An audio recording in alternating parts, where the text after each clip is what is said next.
श्रीरामपूर तालुक्यातील खंडाळा येथील शेळके वस्ती नजीक 8 दिवसात तिसरा बिबट्या जेरबंद करण्यात स्थानिक नागरिकांसह वनविभागाच्या अधिकाऱ्यांना यश आलं आहे। स्थानिक परिसरात बिबट्याच्या वाढत्या वावरामुळे नागरिकांमध्ये निर्माण झालेली भीती अखेर काही प्रमाणात कमी झाली आहे। वनविभागाच्या पथकानं 8 दिवसांच्या कालावधीत तिसरा नर बिबट्या यशस्वीरित्या जेरबंद केला। परिसरात वारंवार बिबट्याचं दर्शन होत असल्यानं नागरिकांमध्ये भीतीचं वातावरण निर्माण झालं होतं।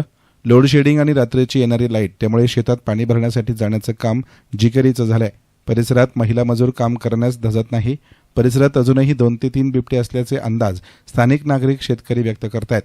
वन विभागाच्या या कारवाईमुळे नागरिकांनी समाधान व्यक्त केलं असून पकडलेल्या बिबट्याला राहुरी विद्यापीठात घेऊन जाणार असल्याची माहिती वन अधिकाऱ्यांनी दिली आहे। तर सदर परिसरात पकडलेले बिबटे हे जवळपास अंतरावर जाऊन वन विभागाचे अधिकारी सोडून देतात असा आरोप येथील स्थानिक नागरिक करतायत।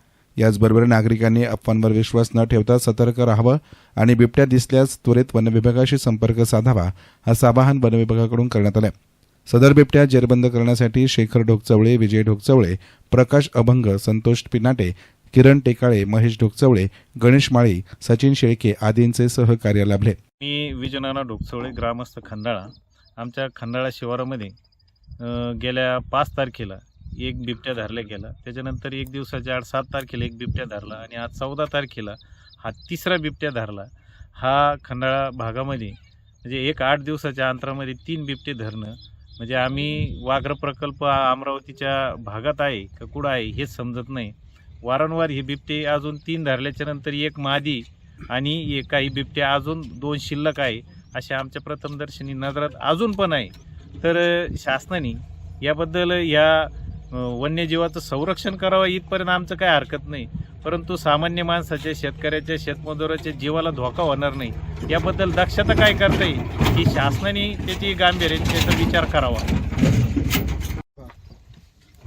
मी शेखर ढोकचवळे, खंडाळा येथील शेतकरी असून आज अखेर 3 बिबटे इथं आपल्या शेतामध्ये धरले गेले आणि इथून पुढं समजा सगळ्या शेतकऱ्यांची ओरड अशी आहे का बा हे बिबटे धरल्याच्या नंतर स्थानिक लेवलला गाव बदलून सोडल्या जातात। याशी सगळ्या शेतकऱ्यांची थोडीशी ही भावना आहे किंवा शंका वाटते त्यांना, कारण एवढे बिबटे येतात कुठून। त्या संदर्भामध्ये वन विभागाने याची म्हणजे हे खुलासा करावा। हे बिबटे धरल्याच्या नंतर नेमकं याची कुठं व्यवस्था केली जाते, कुठं सोडल्या जातात याच्या संदर्भात त्यांनी त्यांचं मत म्हणजे स्पष्ट खुलासा करावा याच्या संदर्भात। ईस्टर्न मीडियासाठी प्रतिनिधी युनुस इनामदार, श्रीरामपूर।